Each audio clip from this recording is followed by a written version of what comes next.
Hi అండి, అందరికీ నమస్కారం. ఈరోజు నేను బయో ఎంజైమ్ లిక్విడ్ మొక్కలన్నిటికీ ఇస్తున్నాను. అయితే దీన్ని ఎలా తయారు చేశాను అనేది మీకు ఫాస్ట్గా చెప్పేస్తా అండి.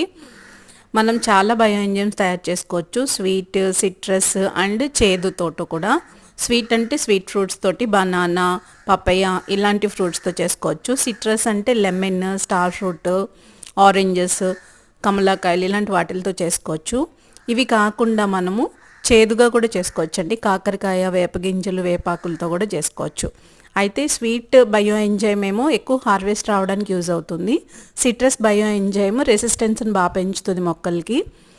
అండ్ ఇది కాకుండా చేదు బయో ఎంజైమ్స్ కాకరకాయ, వేపాకులతో తయారు చేసింది అయితే పెస్ట్ కంట్రోల్కి యూజ్ అవుతుందండి.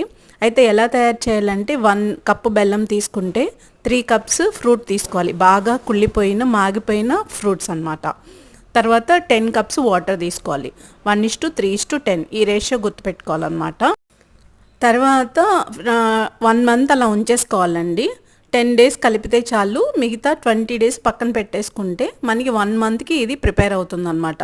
ఇలా ప్రిపేర్ అయిన లిక్విడ్ని మనం 1 లీటర్ లిక్విడ్కి 10 లీటర్స్ వాటర్ కలుపుకొని మొక్కలన్నిటికీ ఇచ్చుకోవాలన్నమాట. ఫ్రూటింగ్ టైంలో, ఫ్లవరింగ్ టైంలో ఇస్తే మంచి హార్వెస్ట్ అయితే వస్తాయండి. ఈ బయో ఎంజైమ్స్ ఇంకా క్లీనింగ్ పర్పస్కి కూడా యూజ్ అవుతాయి. బట్ మొక్కలకైతే ఇదే ప్రాసెస్ అన్నమాట. Thank you.